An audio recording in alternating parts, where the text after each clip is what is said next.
Even now, fate is calling.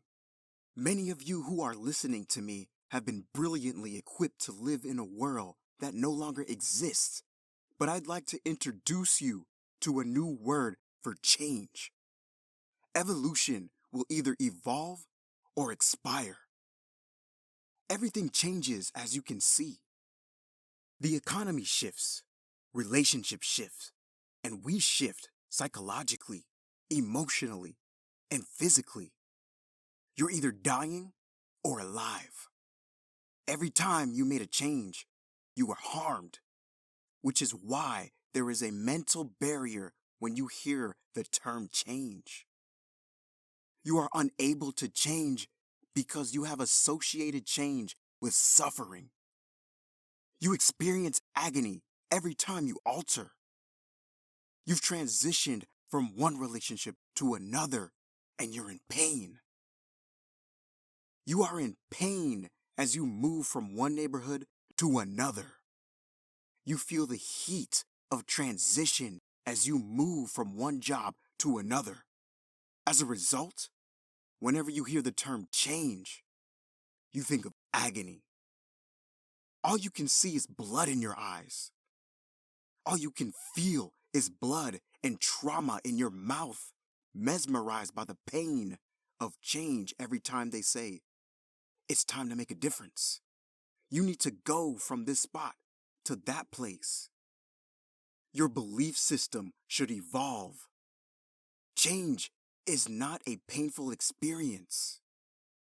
Experience change as growth, transformation, evolution, necessity, criticality, and inevitability. And the more you realize that change isn't pain, the more you'll see transformation. Your lives can take a quantum leap because even though you were traumatized by change, as a youngster, you can now experience it. Your fate is not determined by your past. See, those of you who are willing to adapt will be the ones who inherit the future. You will inherit the future if you are willing to take whatever you accomplish to the next level. It was the person who was willing to grow into something more.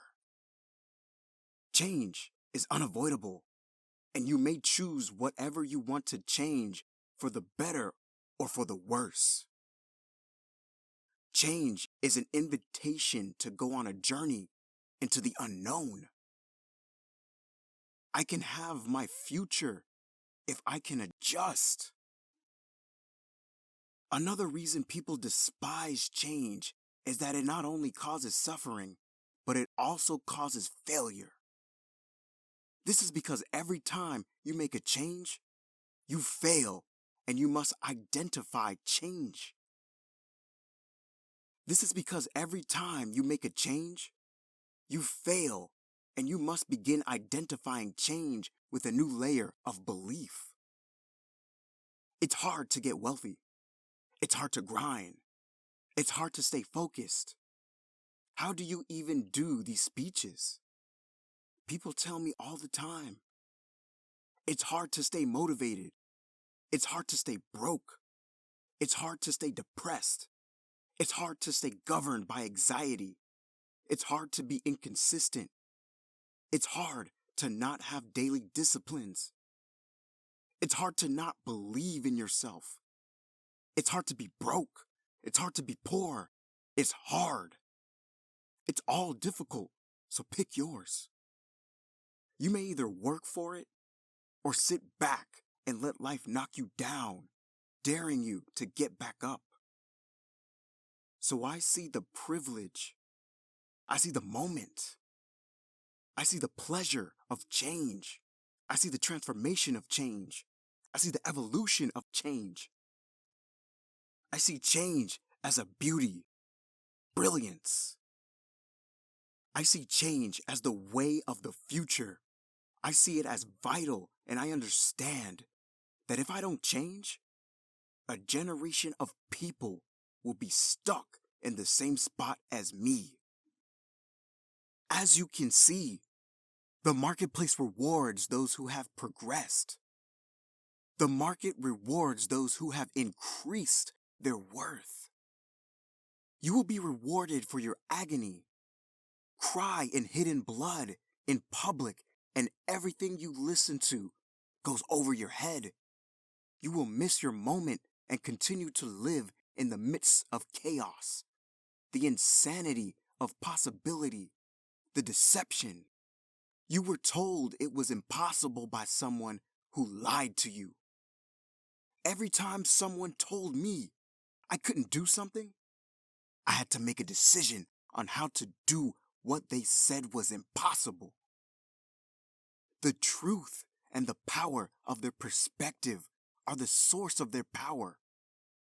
It's wrapped up in your ability to believe in a dream, despite the fact that no one else does. Destiny has summoned you. Your point of view can either be a prison or a passport. It has the power to either arrest or liberate you. The Wright brothers defied gravity in 1903, and if you know anything about gravity, you know that gravity will draw you down and keep you down. It will prevent you from taking off. It will bring you to a halt. If you believe in anything, gravity will symbolically hold you down. It will restrain you and challenge you to fight. Your point of view can either bring you to your prison or fly you to your destination. I don't know about you, but I decided to violate the rules of gravity today. The Wright brothers conceived and built the first successful, heavier than air-powered airplane. On December 17th, 1903, they flew it 4 times near Kill Devil Hills, a distance of around 4 miles. I believe that possibility is destiny, and that the spirit of impossible keeps us imprisoned and captured by dread. I'm going to tell you something right now that no one else will. Impossible is a spirit, and you have to arrest that spirit, or it will arrest you. The easy way out is impossible, which is like a soda fountain, because it's difficult to give up, to cop out, to fill your cup with bubbly excuses. The path of least resistance is to say something. It has a pleasant flavor, however, it does not sit well with me. To eliminate 2 letters as it passes through your system is the grit of existence, the binding faith of hope to your chest and allowing your heart to beat. You'll need to rewrite the code as well as your script. I'm calling all reformers, all innovators, all game changers, all world shakers, all city shifters, and everyone who has seen a smidgen of faith in themselves. I'm calling everyone. You will be the one to inherit the future, because it's a matter of soul. Because it's a matter of the soul. It's a matter of the will. We're going to change the coding in our soul. People that have a strong desire to succeed are the ones who succeed. These are the folks who see the future, who see not where the hockey puck is, but where the hockey puck is going. And this is the type of person that we all need to evolve into.